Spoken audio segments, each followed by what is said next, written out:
about Lula are quite concerning. This isn't just a bad guy. This is a really bad guy. Explain how bad this is.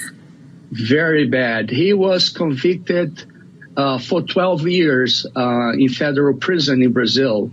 And he spent short of 600 days in prison when the Supreme Court of Brazil said there was a mistake during the criminal procedure.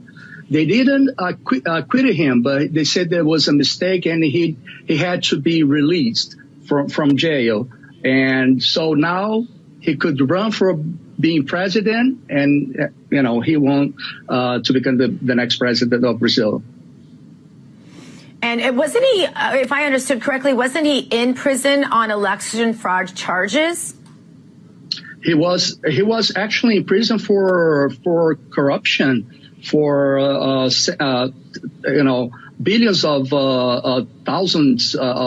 billions of dollars being spent in other countries. For instance, he built a port, a seaport in Cuba using Brazilian taxpayers' money. He built a subway in Caracas, Venezuela, using Brazilian taxpayers' money, where a lot of the big cities in Brazil don't have their subway system of their own. So he was bribing the legislative representatives in Brazil to pass all the laws that he wanted to pass.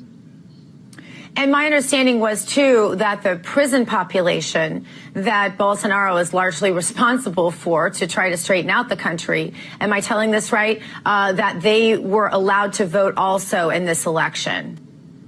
They were allowed to vote. And not only that, once they learned that Lula won the election, they had a video from inside a lot of jails in Brazil. They were all celebrating. All the criminals inside the prison were all cheering, high-fiving each other.